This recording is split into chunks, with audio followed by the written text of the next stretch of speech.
Berita ke-12, keperluan orang yang amoral, kepuasan hayat, bagian kedua. Ketiga, jalan untuk menerima air hidup. Yohanes pasal 4 ayat 15-26 memperlihatkan jalan untuk menerima air hidup. Air hidup itu baik, tetapi jika kita tidak tahu jalan untuk menerimanya, itu akan tidak berarti apa-apa buat kita.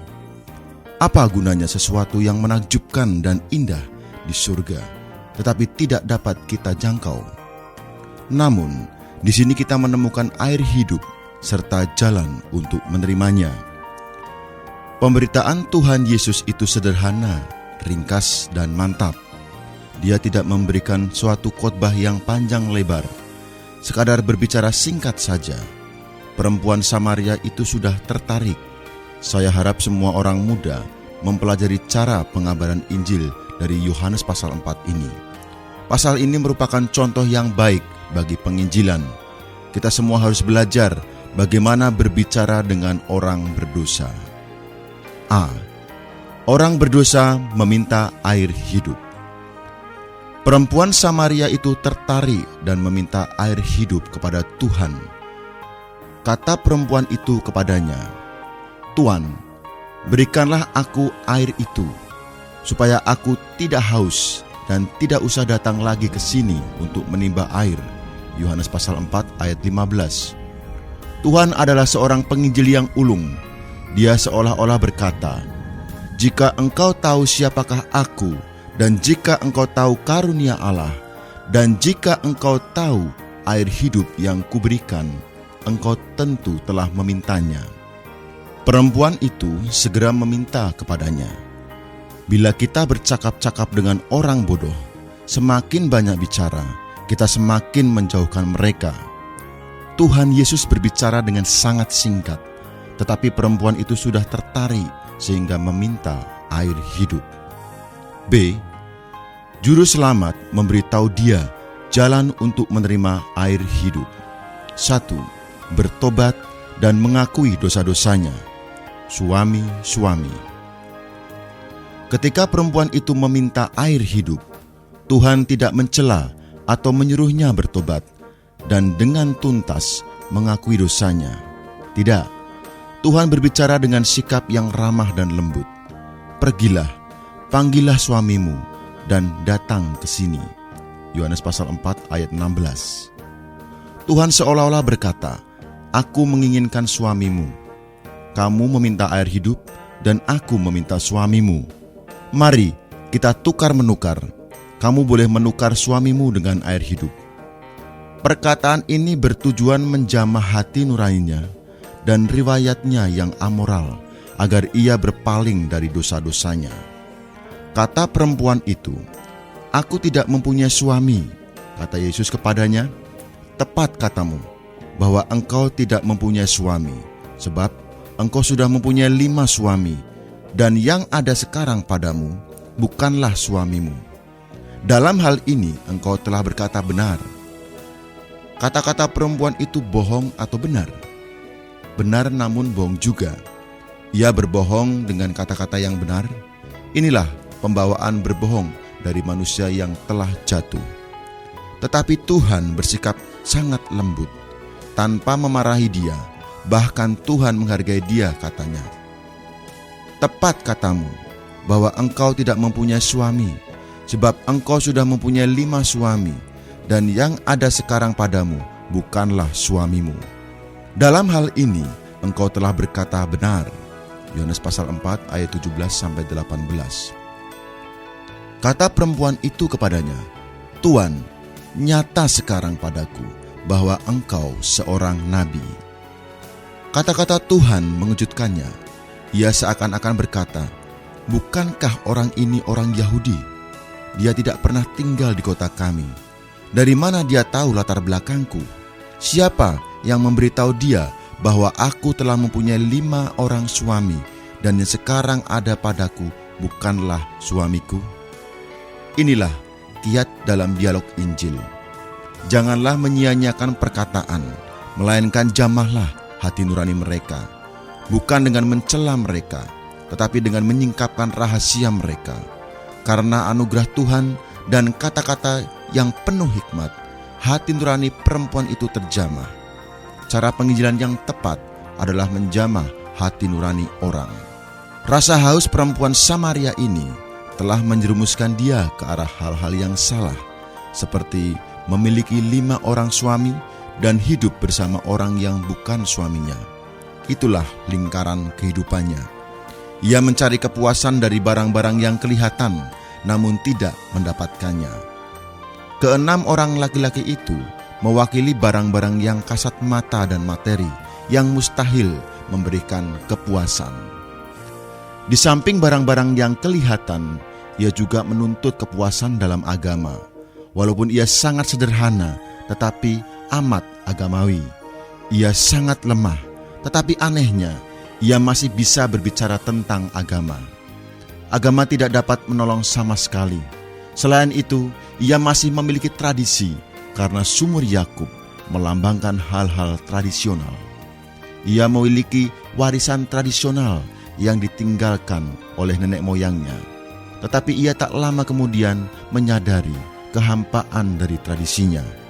Jadi, perempuan Samaria ini mempunyai 3 hal: barang-barang materi, barang-barang agama, dan barang-barang tradisional. Ketiganya ini mewakili segala sesuatu yang dapat kita temukan dalam hidup manusia. Barang-barang materi, barang-barang agamawi, barang-barang tradisional, tidak ada satupun yang dapat memuaskan manusia. Semakin banyak mendapatkan barang-barang itu, manusia semakin haus. Rasa haus mereka tidak pernah berakhir. Suami-suami perempuan ini adalah satu tanda. Kristus seharusnya adalah satu-satunya suami. Dalam 2 Korintus pasal 11, Rasul Paulus mengungkapkan bahwa ia telah mempertunangkan kita kepada Kristus. Dengan kata lain, kita telah bertunangan dengan Kristus. Kristus justru adalah suami yang sejati. Perempuan ini telah memiliki 5 suami di samping seorang laki-laki. Kebobrokan dan keamoralan perempuan ini dikarenakan ia haus.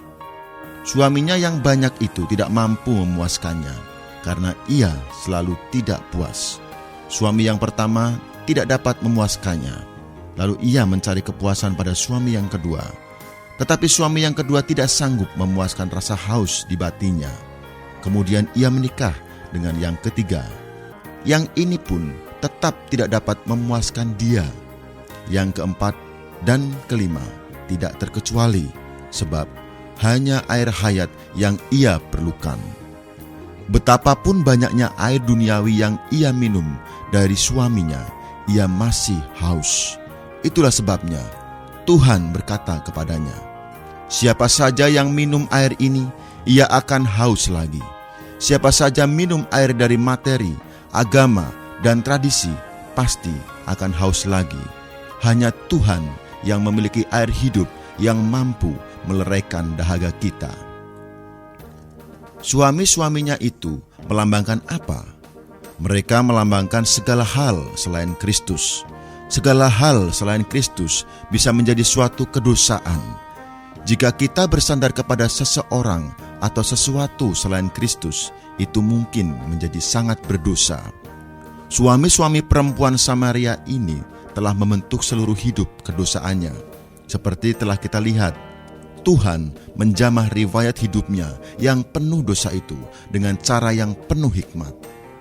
Ia bukan menghakiminya sebagai orang berdosa atau menyuruhnya bertobat dan mengakui dosa-dosa yang telah diperbuatnya.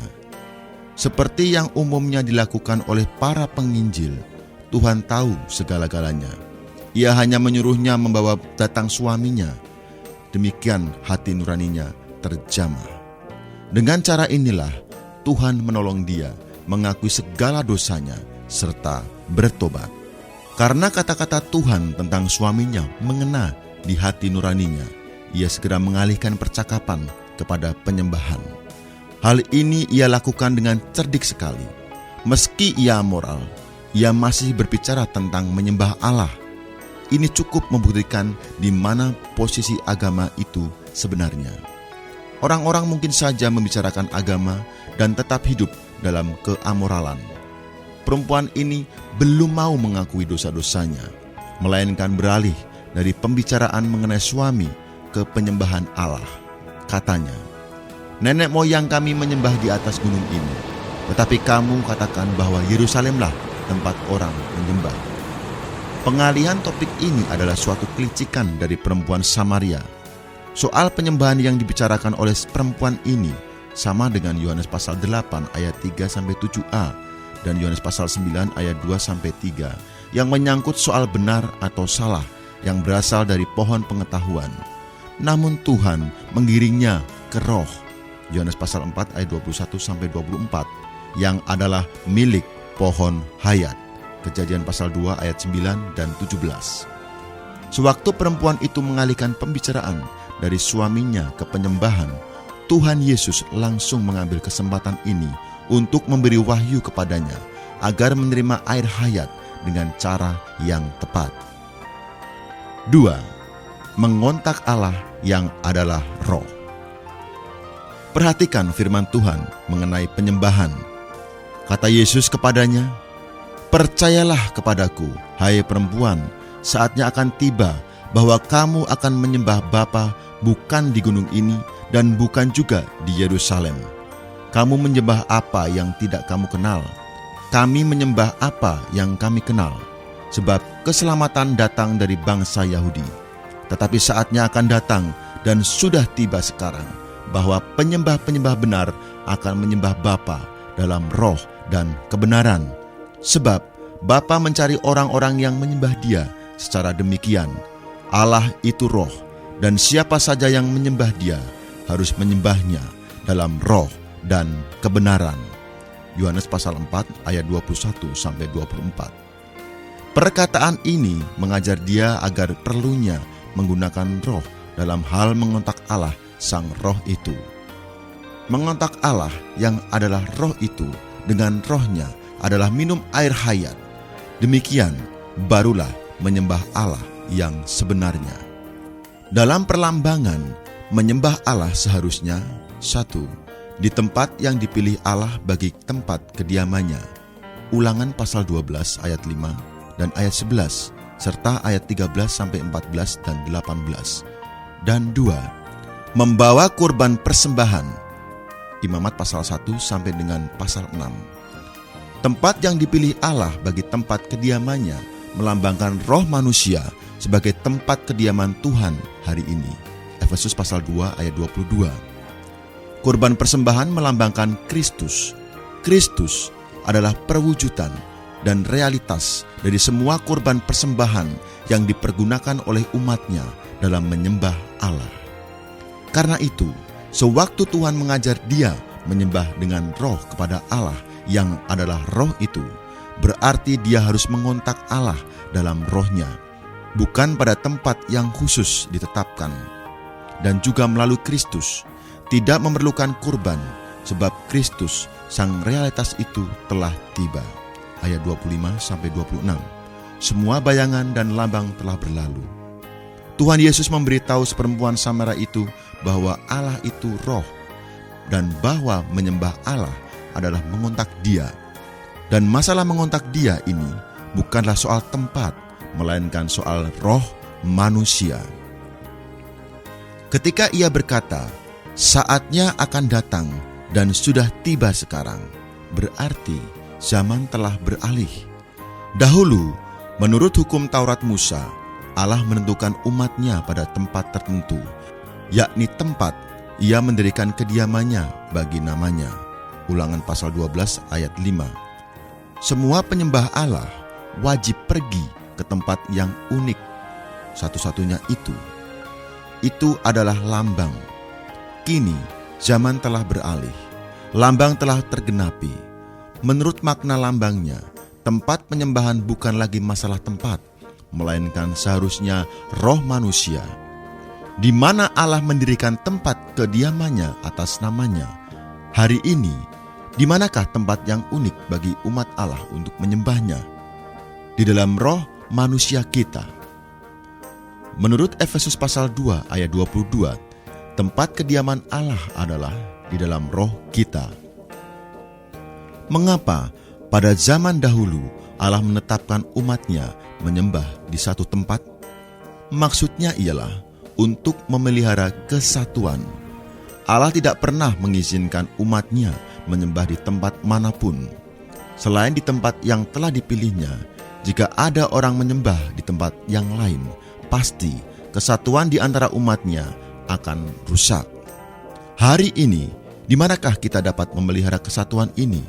Di dalam roh kita. Dalam pikiran, kita akan berbeda satu sama lain. Saya tidak percaya ada sepasang suami istri yang mempunyai pemikiran yang mutlak sama. Setiap orang mempunyai pandangannya sendiri. Anda mempunyai pendapat, saya pun mempunyai pendapat. Anda mempunyai cara Anda, saya pun punya cara saya. Anda ada taksiran, saya pun ada taksiran. Bagaimana kita dapat menjadi satu, sedangkan konsepsi, cara, dan pandangan kita saling bertentangan? Kita patut melupakan semuanya itu dan kembali ke dalam roh kita. Ketika kita semua berpaling ke dalam roh, kita pasti esa. Jadi, harus belajar sekali-kali tidak memperdebatkan doktrin dengan orang-orang, melainkan arahkanlah mereka ke dalam roh mereka. Kita semuanya harus memperingatkan diri kita bahwa kita mempunyai roh. Di sanalah tempat kediaman Allah. Roh kita itulah tempat untuk menyembah Allah, yaitu mengontak Allah. Setiap kali kita menyembah Allah di dalam roh kita minum Allah sang air hidup. Ketika Anda memuji Allah dengan roh Anda telah minum. Asal Anda mengucapkan di dalam roh, puji syukur kepadamu, ya Bapa, aku menyembah Engkau. Pasti Anda minum air hidup. Tuhan juga mengatakan bahwa sekarang ini penyembah yang benar bukan hanya menyembah Allah di dalam roh mereka, tetapi juga di dalam kebenaran atau realitas. Hal ini sulit dimengerti oleh orang-orang Kristen dewasa ini. Namun apabila kita memperhatikan lambangnya, kita akan mengerti apa sesungguhnya maksud Tuhan itu. Dahulu, Allah menetapkan agar umatnya menyembah Dia di tempat yang telah ditentukan dan dengan membawa kurban persembahan. Umatnya tidak diperkenankan menyembah Allah di tempat pilihan mereka sendiri dan juga tidak boleh tanpa kurban persembahan. Mereka memerlukan kurban karena ada dosa. Ketika mereka datang berkontak dengan Allah, mereka harus mempersembahkan korban yang beraneka ragam. Korban penebus salah, korban penghapus dosa, korban keselamatan, korban sajian, korban bakaran, persembahan unjukan, dan persembahan khusus.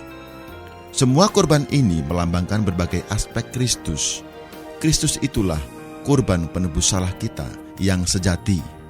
Ia pun korban penghapus dosa kita yang sejati, korban sajian, korban keselamatan, dan korban bakaran. Hari ini kita bukan lagi menyembah Allah di tempat yang khusus dan tertentu, melainkan dengan Kristus yang adalah realitas dari segala kurban.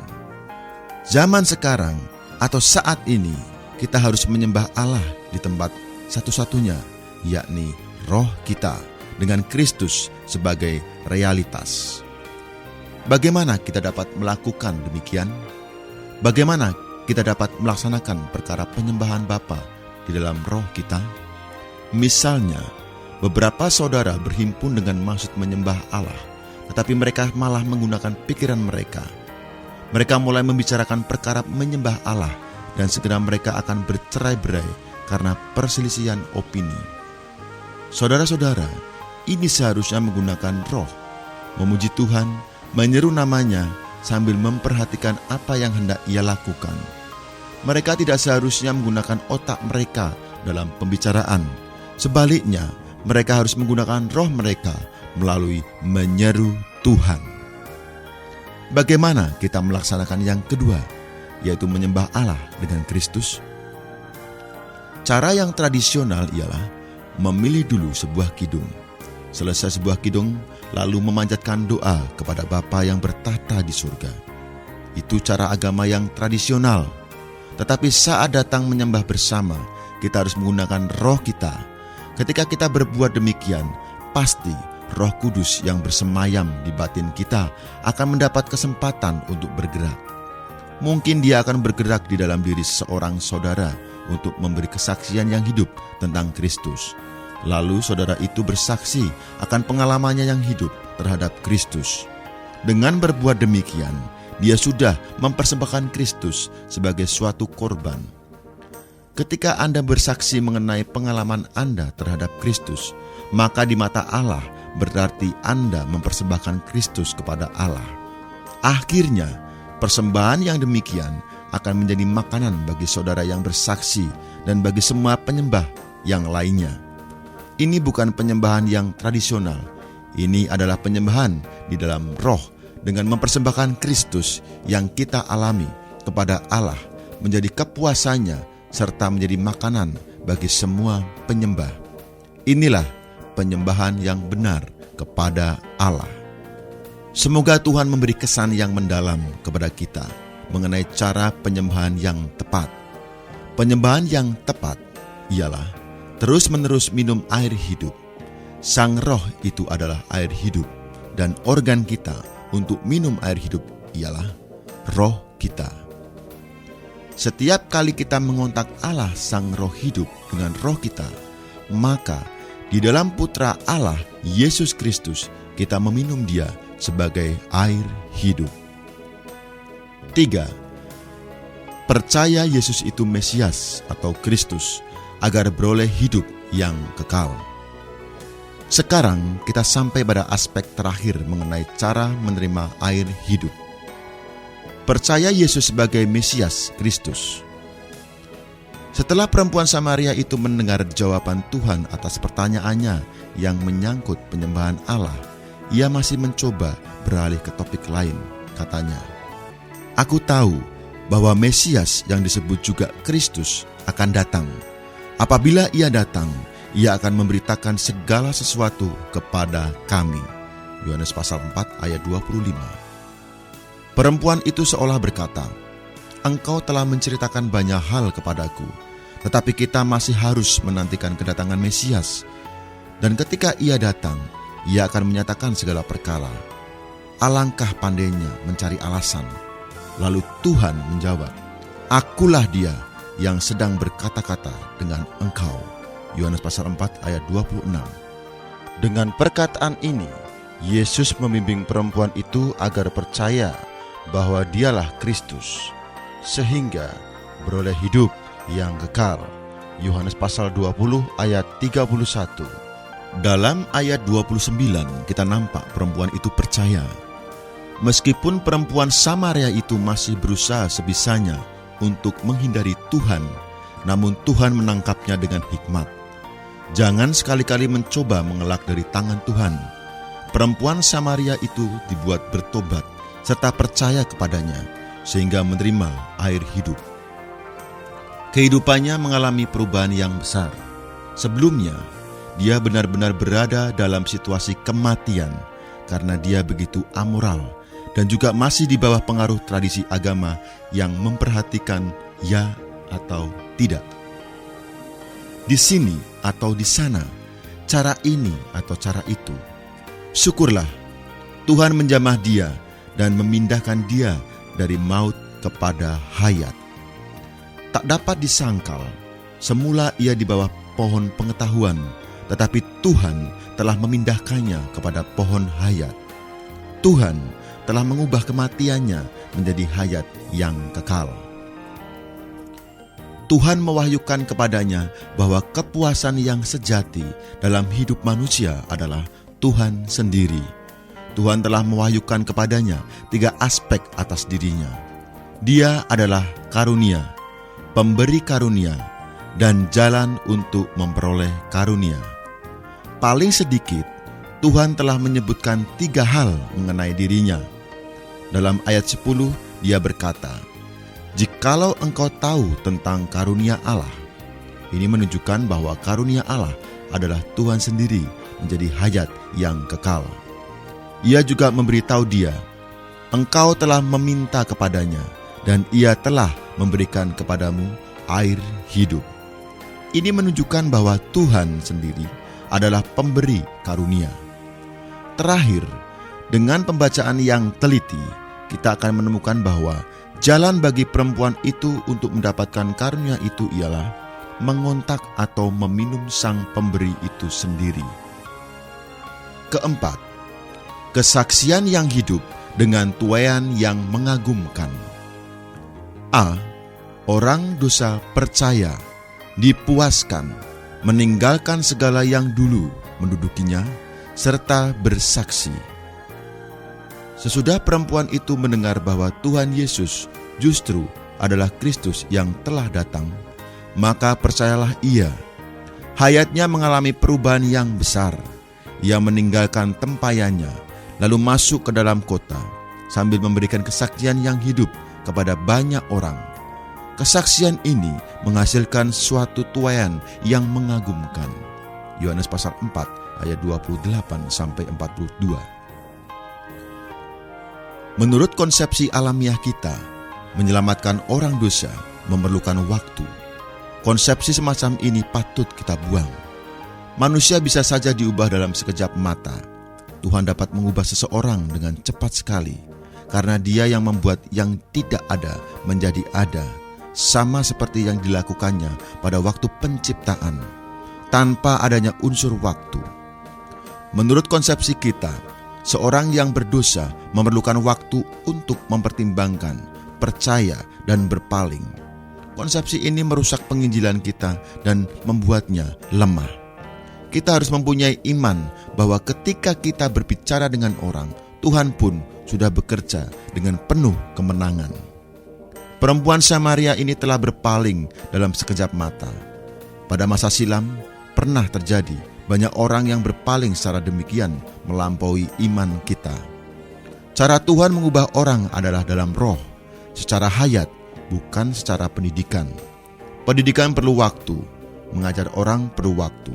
Tetapi Tuhan melahirkan kembali manusia, membuat mereka menjadi ciptaan baru, bahkan membuat yang tidak ada menjadi ada. Kita perlu memiliki iman yang menang ini. Sewaktu kita bercakap-cakap dengan seorang yang berdosa, harus memakai roh, sambil percaya bahwa Tuhan sedang bekerja di dalam dia. Dengan sendirinya, pasti ada sesuatu yang terjadi pada dirinya, sehingga ia beralih dari maut kepada hayat. Meskipun perempuan Samaria ini sangat amoral, hina, dan terjerumus dalam-dalam di lumpur dosa, Ia bisa berpaling dalam waktu kurang dari sedetik. Seluruh hidupnya berubah. Dia pergi menemui orang-orang sekampungnya sambil berkata, "Mari, lihatlah orang yang mengatakan kepadaku segala sesuatu yang telah kuperbuat. Mungkinkah, bukankah dia itu Kristus?" Yohanes pasal 4 ayat 29. Ini membuktikan perempuan itu percaya bahwa Yesus adalah Kristus, dan melalui percaya ia telah menerima air hayat dan kepuasan. Ia tahu pasti bahwa Yesus itu Kristus, bahkan roh itu telah masuk ke dalamnya. Gambaran dalam Yohanes pasal 4 juga menunjukkan bahwa setelah perempuan itu berkontak dengan Kristus, ia langsung meninggalkan segala sesuatu. Ia meninggalkan sumur dan tempayan. Ia meninggalkan semuanya, masuk ke dalam kota dan menceritakan kepada orang-orang mengenai Kristus, yang berarti bahwa begitu ia berkontak dengan Kristus, ia lalu meninggalkan segala sesuatu untuk memperoleh Kristus sendiri sebagai kepuasannya. Ketika ia memberitahu orang-orang di dalam kota itu, bukankah dia itu Kristus? Ia telah mengakui bahwa dia adalah Kristus. Di mata Allah, ia sudah memiliki Kristus dan membawakan Kristus kepada orang-orang sekotanya. Kesaksian yang luar biasa. Hanya dengan mengontak Kristus, mengenal Kristus, dan menerima Kristus, barulah kita dapat dipuaskan. Kemudian, dengan sendirinya, kita akan mengesampingkan segala sesuatu yang bukan Kristus. Saya tidak pernah melupakan peristiwa yang terjadi pada tahun 1937. Sewaktu saya pergi ke ibu kota Cina untuk memimpin sidang beberapa malam, seusai sidang yang terakhir, datanglah seorang muda, istri orang yang berpendidikan tinggi, berkata kepada saya, "Tuan Li, aku sangat terkesan oleh pemberitaanmu dan ingin sekali percaya kepada Kristus. Tetapi aku mempunyai suatu masalah. Aku masih suka pergi ke teater dan menonton opera. Kalau aku menjadi orang Kristen, aku rela menghentikan kebiasaan-kebiasaan yang buruk. Namun satu hal yang tak dapat aku tinggalkan, drama dan opera. Inilah yang tidak dapat aku hentikan. Apa yang harus kulakukan?" Sikapnya serius sekali. Saya tidak berani mengatakan kepadanya bahwa tidak baik bagi orang Kristen pergi nonton opera, karena ia akan menolak menjadi orang Kristen. Sudah tentu saya tidak bisa mengatakan kepadanya bahwa tidak mengapa dan boleh saja orang menjadi Kristen sambil tetap pergi ke teater. Saya mohon Tuhan memberi hikmat. Akhirnya saya menyahut, "Misalkan anakmu yang kecil memegang sebilah pisau yang berbahaya. Apakah cara yang terbaik untuk mengambil pisau itu dari tangannya?" Jawabnya, "Itu mudah. Tebarkan saja kembang gula di lantai sekitarnya, pasti akan beres." "Mengapa bisa?" tanyaku. Jawabnya, "Anak itu akan membuang pisau tadi untuk mengambil kembang gula itu. Tanpa kedua tangannya penuh dengan kembang gula, tidak mungkin ia melepaskan pisau itu sekalipun Anda menyuruhnya." Kemudian saya memperkenalkan kepadanya cara yang ia pakai dalam jawabannya sendiri itu dan berkata, "Apakah kamu menyadari bahwa sekali kamu menerima Kristus, hal yang sama pasti terjadi padamu juga?" Saat itu ia tergugah dan menjadi jelas, sehingga beroleh selamat pada malam itu juga. Tahukah Anda mengapa orang-orang tetap haus sesudah mereka mendapatkan benda-benda lain yang bukan Kristus? Tidak lain karena mereka bukan dipuaskan oleh Kristus. Jika mereka dipuaskan oleh Kristus, semua barang lain tentu akan dilupakan. Sumur dan tempayan sangat berarti bagi perempuan Samaria. Tetapi sesudah ia mengenal Kristus, dengan spontan ia melepaskan semua hal yang ia pegang erat dan ia sayang, serta pergi kepada orang-orang memberi kesaksian bahwa Kristus itulah kepuasan hidupnya. Apakah Anda memiliki kepuasan dalam hidup? Karena apa Anda dipuaskan? Karena Kristus atau hal-hal material, agamawi, dan tradisional? Kita hanya dapat dipuaskan oleh Kristus, bukan oleh barang-barang lain. Bila kita ingin membantu orang lain, terlebih dulu kita harus dipuaskan oleh Kristus. Demikian baru bisa membawakan Kristus kepada orang lain menjadi kepuasan orang lain. Setelah kita dipuaskan oleh Kristus, barulah kita dapat membimbing orang menerima Kristus dan berkontak dengan Dia.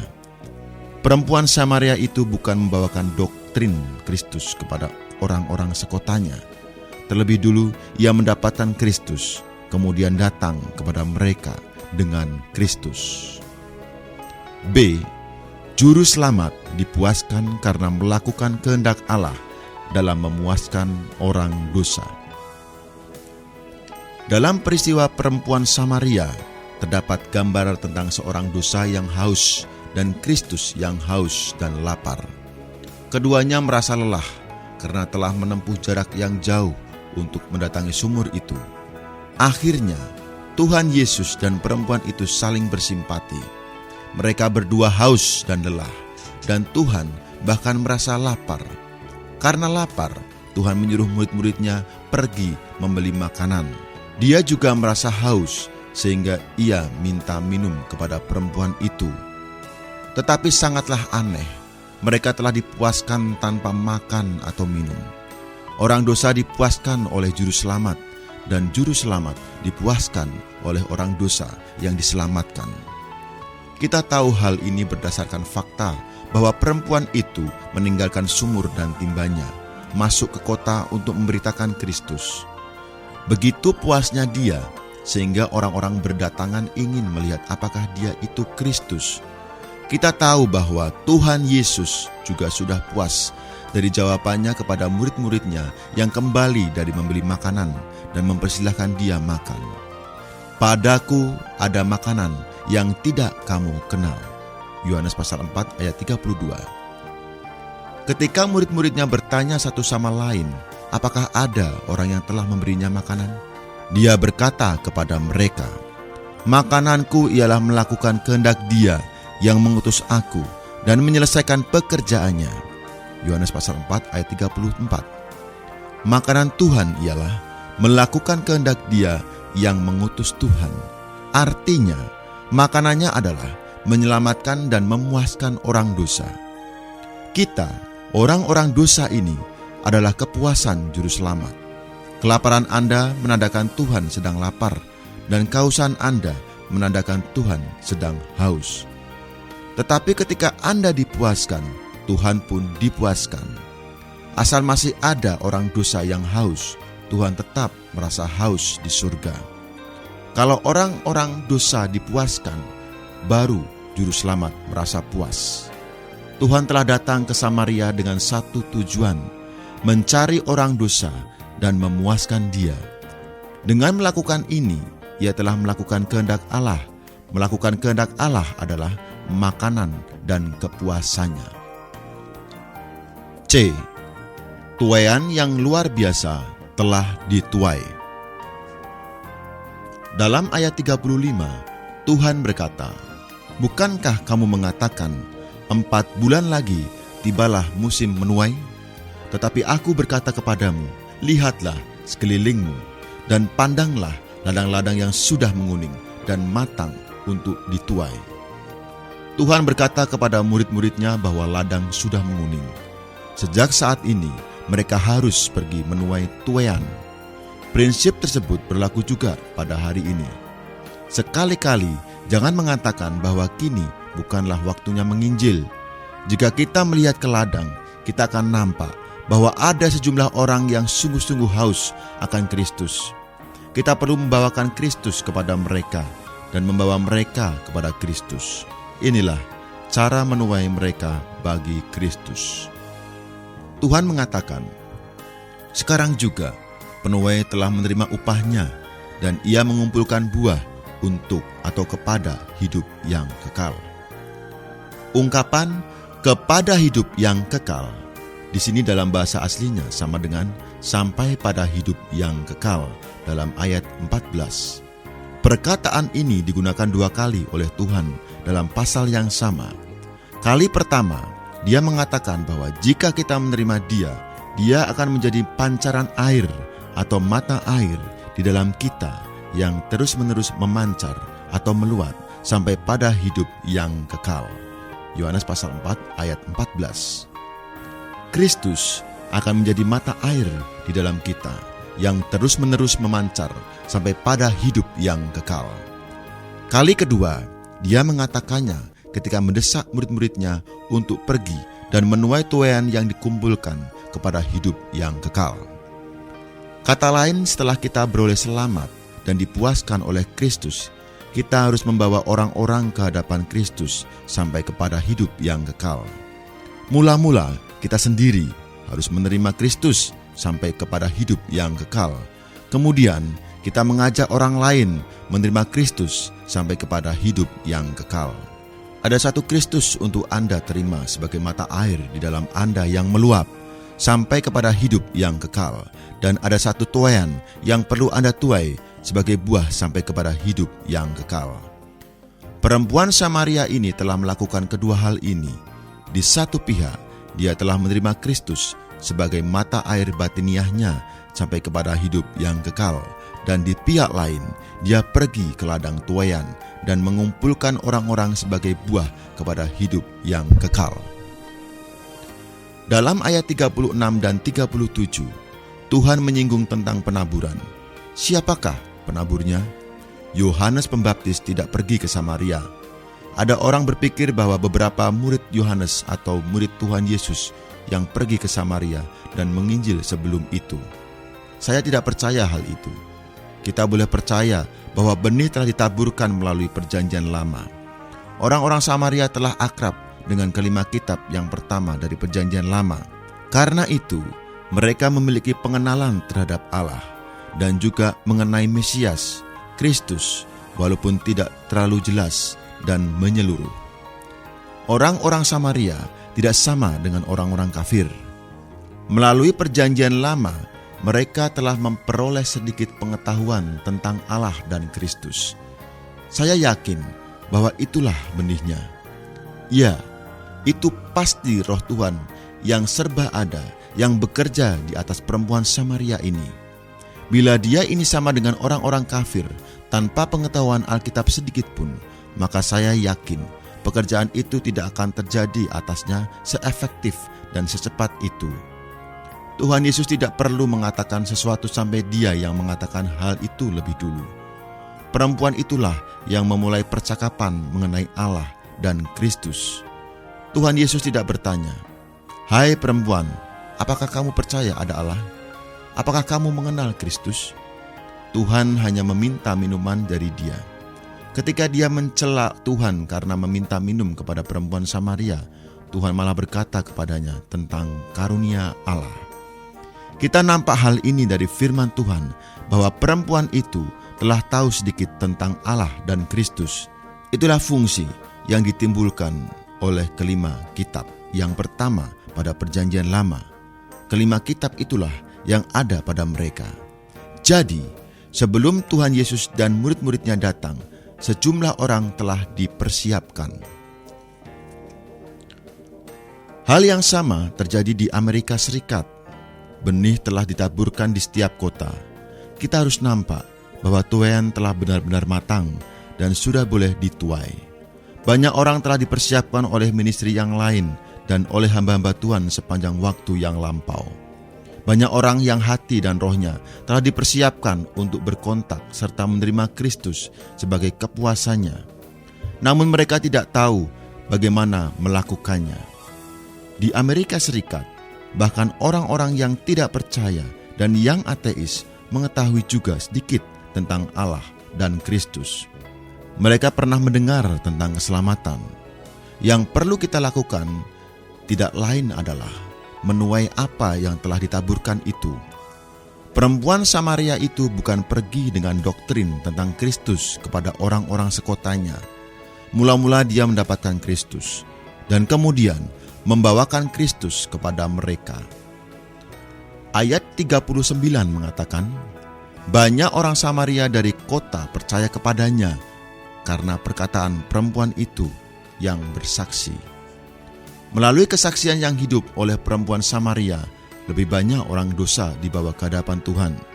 Begitu mereka berkontak dengan Tuhan, mereka lalu percaya dan menerimanya sebagai juru selamat mereka. Inilah tuaian yang menakjubkan dari kesaksian yang hidup. Pendek kata, kita telah melihat bahwa dua peristiwa pertama sudah jelas menyangkut dua hal. Peristiwa yang pertama menunjukkan Kristus membawakan hayat ilahi kepada kita melalui kelahiran kembali. Peristiwa kedua menunjukkan Kristus membawakan kepuasan kepada kita. Kedua aspek ini dapat dikonfirmasi dalam pengalaman kita. Kali pertama kita menerima Kristus, kita dilahirkan kembali dengan hayat ilahi. Kemudian kita dipuaskan oleh air hidup. Kedua peristiwa ini adalah dua tanda menyatakan dua aspek yang berbeda atas Kristus yang menjadi hayat kita. Jangan sekali-kali kita menganggap kitab Injil sebagai buku cerita tentang mukjizat. Kita harus membaca tulisan-tulisan ini sebagai pengisahan yang memberi gambaran-gambaran, dan kita harus mencari makna rohani atas gambaran-gambaran ini. Kemudian, kita akan menemukan prinsip yang rohani dan hidup mengenai Kristus sebagai hayat dan kepuasan manusia. Amin.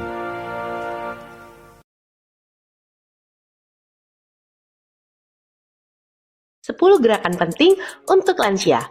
Gunakan kursi ya. 1. Angkat tumit dan jari kaki, biar pergelangan kaki tetap lentur dan kuat. 2. Luruskan lutut. Kuatkan paha, biar jalan, duduk, berdiri makin enteng. 3. Putar badan, biar punggung fleksibel, mau ngambil barang gampang. 4. Marching di kursi, angkat lutut bergantian untuk melancarkan darah dan tambah stamina saat berjalan. 5. Angkat lutut ke samping, membuat pinggul stabil agar gampang keluar masuk mobil. 6. Angkat lutut dan tahan, latihan buat kuat naik tangga dan langkah lebih tinggi. 7. Putar bahu, agar bahu lentur, postur tubuh tetap tegak. Bye-bye bungkuk. 8. Angkat lengan, agar tetap gampang menjangkau barang di rak tinggi. 9. Mundur ke belakang, bantu lurusin punggung dan kurangi sakit pinggang. 10. Duduk berdiri. Ini adalah latihan yang paling penting. Kalau masih terasa berat, ulangi gerakan